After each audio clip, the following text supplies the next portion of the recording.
Hi friends, இன்றைக்கி நம்ம பார்க்க போகிற டாபிக் மாமியாரை மதிக்காத மருமகள், மனைவியால் மனவேதனை அடையும் ஆண்கள். அதாவது மாமியார்ன்றவங்க வந்து அடுத்த ஒரு தாய்க்கு சமமானவங்கள். அப்படியாப்பட்ட தாய்க்கு சமமான பெண்களை இந்த மருமகள் மதிக்கிறாங்களான்னு கேட்டால் அவ்வளோவா இல்லைங்க. அதாவது பார்த்திங்கன்னா, ஒரு பெண் திருமணமாகி ஒரு அடுத்த வீட்டுக்கு வரும்போது அந்த மாமியாரை பற்றி ஊர்வீல வந்து பெருமை பேசுகிறது.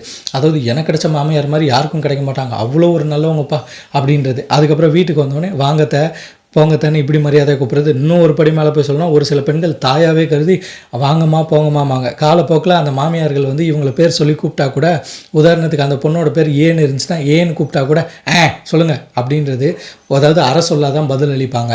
அதுக்கப்புறம் காலப்போக்கத்தில் இவங்க வேலைக்கு போயிட்டாங்களோ இல்லை வீட்டில் இவங்க ஏதோ வேறு இவங்க கெஸ்ட் யார் வந்துட்டாங்களோ அந்த துணியெல்லாம் அள்ளி போட்டு மாமியாருக்கு கொடுத்து துவைக்க சொல்கிறது. வீட்டில் சமையல் எனி டைமும் அவங்கள விட்டுறது. அப்படி சமையல் செஞ்சாலும் பார்த்து பாத்திரத்தை அவங்க தான் கழுவு சொல்கிறது.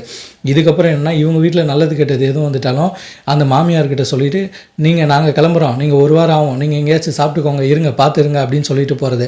அவங்க சார்ந்த உறவினர்கள் யாரும் வந்துட்டால் அவங்கள சரியாக மரியாதை கொடுக்காது.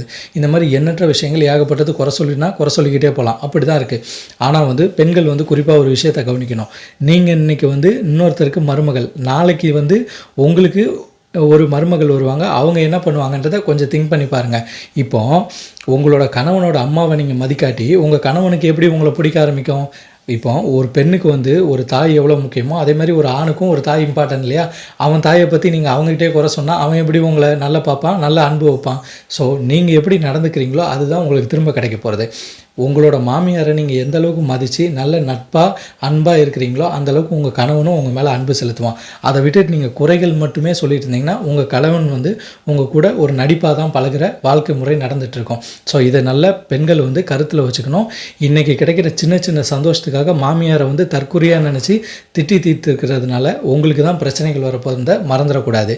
இப்போ மாமியாரை வந்து நீங்கள் எவ்வாறு மதிக்கணும்னா, அவங்க காலில் விழுந்து ஆசீர்வாதம் வாங்க தேவையில்ல. அவங்களும் ஒரு சக மனிதராக நினச்சி நீங்கள் மதிச்சிங்கன்னா உங்களோட கணவன் உங்ககிட்ட மதிப்பார். அதனால் மாமியாரை மதிங்க, சாமியாக கருத்து தேவையில்ல, ஆனால் சாக்கடையாக நினச்சி ஒதுக்காதீங்கன்னு தான் நம்மளோட கருத்து. இதை பற்றி உங்கள் வீட்டில் யாரும் மாமியாரை மதிக்காமல் இருக்காங்களா? தைரியமாக நம்ம கமெண்ட் பாக்ஸில் சொல்லுங்கள், அவங்கள பற்றி பேசுவோம். ஓகே ஃப்ரெண்ட்ஸ், ஷேர் பண்ணுங்கள், சப்ஸ்கிரைப் பண்ணுங்கள், லைக் பண்ணுங்கள். மற்ற வீடியோ சந்திப்போம். பாய்.